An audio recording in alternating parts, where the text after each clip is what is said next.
Dear Mr. Lieutenant General Muhammad Zahir Wu Islam, dear Mr. Ambassador Yao Jin, ladies and gentlemen, good morning. It's my great honor to be here to deliver this speech. This is my first time to be here in Pakistan.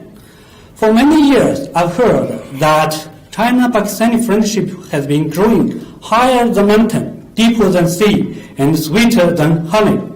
This time, I've got to know that from my own experience. This is a seminar aimed at in-depth discussion of SCO-related issues. My topic is China's strategic interest vis-a-vis Shanghai Cooperation Organization. I will present my brief views on China's strategic interest towards SCO. SCO's nations and China-Pakistan relationship. Yesterday, when I talked with my friend about this speech, I tell him that this speech not written by my hand, but written from my heart, from my education. Thank you. So I will welcome your remarks and questions and feedback. First, it's China's strategic interest vis-a-vis Shanghai Cooperation Organization. No need for reticence that China is a part of this region. So China had its own great geopolitical, economic, security interest in this region, where the SCO is located. As an Asian country on the Euro-Asian continent, China has been balanced too far forward toward East Asia, while Xinjiang, Tibet, and other western regions of China are much underdeveloped than the coastal regions. So for domestic development, it's time to rebalance from the coastal region to the west region in China. For the regional development from East Asia to the inland of the Euro-Asian continent. Without cooperation with Pakistan and other SCO member states, to achieve the desired goal for China would be difficult, as Afghanistan is getting buffer zone and under more control of Taliban. Also, the western part of China is under incommensurable threat by three types of threats. The SCO country cooperation, including Pakistan and the Central Asian countries, is inevitable to combat these threats.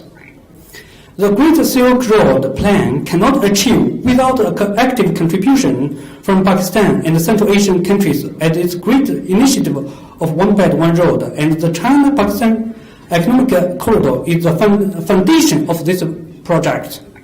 So, in history and in today's world order, the region where the SCO is located have been a whole who won linked by the Great Silk Road.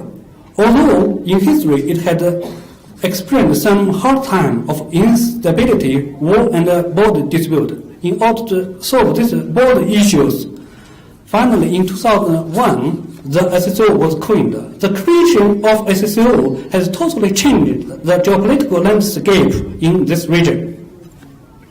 So we could see that in the real world, there are three different types to solve the facing conflicts. As a global police, U.S. used to crack the problems. It frequently chooses the military force as the solution of any conflict in the world. As a vodka lover, when it drank, Russia and its neighbor called a bit. Maybe Vladimir don't agree with me, but I just want to see. As vodka lover, when it drank, Russia and its neighbors called a bit. As a consequence of that, and now Russia is facing unprecedented sanctions. Its relationship with Germany, France, and other EU members also under pressures. In the coming years, we will not see the ease of this tension. As a hard-working bee, usually with new development proposal for bigger projects of common interest, Chinese uphold peaceful coexistence and peaceful development, and as its development pattern. For Chinese, peaceful coexistence and peaceful development are not a temporary expedient, but its long-term principle. China does not just speak it. Any statistics could show that China is on the end of the list of the UN Security Council 5 permanent member states, which had a war since World War II. Based on the logic of peaceful development, having bigger picture for common interests of this region, since September 2013, China has been starting to promote the initiative of One Belt, One Road. The original meaning of the One Belt, One Road is a regional economic development conception based on the heritage of ancient Silk Road. China takes into consideration of the both need of the development of the western part in China and the development of Central Asian states, make an overall development plan for the whole region. In this initiative, China plans to join with all willing friends in this region at the high level of political coordination to update the infrastructure, to promote trade, to improve financial circulation, to enhance people-to-people bond. Judging from the action project, the strategic interests of China and the SSO members are very similar. At the same time, China also wants to promote the conception of community of interest and community of destiny. Community of interest means that all members of this organization should have the full understanding of mutual cooperation and win-win cooperation. Any member's incompatibility, non-cooperation will hurt other members' basic interests. Community of destiny will hurt. Community of destiny means all members should help each other in crises and disasters to share prosperity and stability in this region. Relatively, community of destiny stressed cooperation for common interest. Community of destiny stress on sharing the same boat, facing the challenges and disasters, while members are not in line increasingly. So, community of destiny is much higher and closer than community of interest.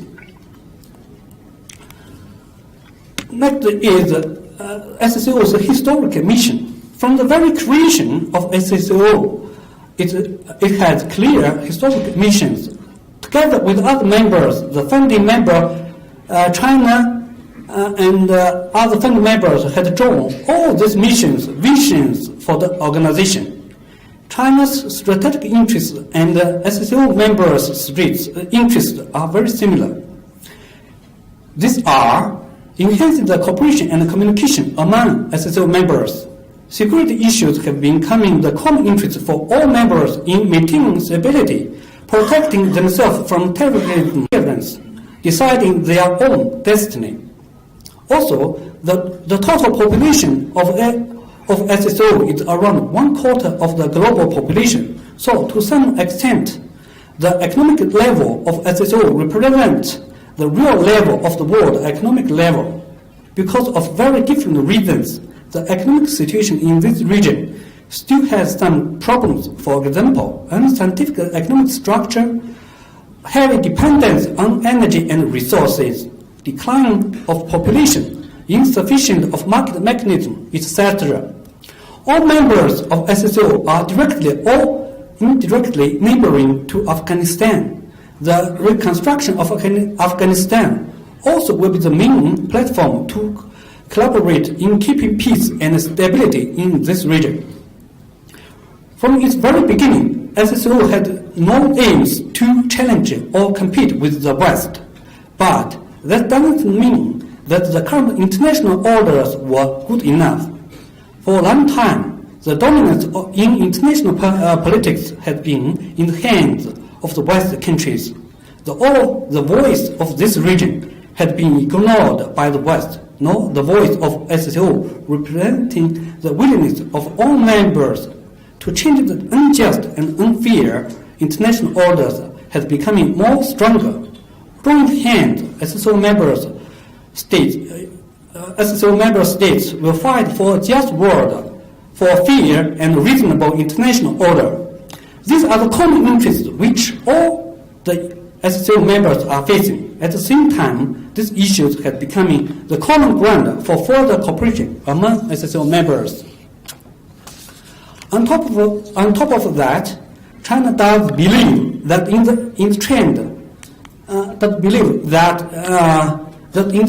of globalization, no exclusive organization could survive a long time. Exclusive means some other units' interests will be heard. Only in the big picture, the pie will be bigger and every member will be benefit from it. The entry of Pakistan into the SSO is the first enlargement since its birth.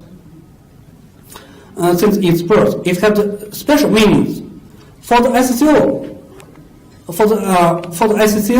it means that the proposal and principle of the organization has been fully accepted by nearly 200 million Muslim brothers in this great country.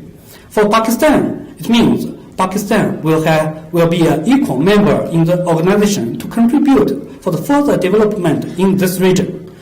It will be a historic event in the growing record of this organization. The last issue I want to mention that China and Pakistani relationship within the framework of SSO. Pakistan is a vital partner of China. In the joint declaration of 2015, the China-Pakistani relationship was described as an all-weather strategic partnership. China needs Pakistan just like Pakistan needs China. So, in China, we have a special addressing to the Pakistan people, Iron Brother. That means stable and unbreakable. If you ask any Pakistani, who is Pakistan's best brother, China is the only answer. If you ask any Chinese, who is our Iron Brother, Pakistan is the only answer. China-Pakistan relationship has its own historic and realistic logic. It doesn't hurt or be damaged by any other country's interest. The well-known project of CPEC has become the flagship of all projects of OBOR. After Pakistan's entry of SSO, China-Pakistan relationship has become a very important pillar within the framework of SSO. How could we join hands to improve and promote the development of SSO, make it a just and fair organization, not only for themselves, but for the region, for the whole world, is the common task we are facing now. We do believe that this conference will be a very good start in this direction, and I sincerely wish this conference will be successful and fruitful. Finally, I hope that all participants of this conference seminar will remember from my speech only 2 sentences, that China is a part of this region. China has its own strategic interest in this region, and China will shoulder its responsibility. Also, China, within the framework of SCO, China-Pakistan relationship is a very important pillar for this organization. Thank you very much.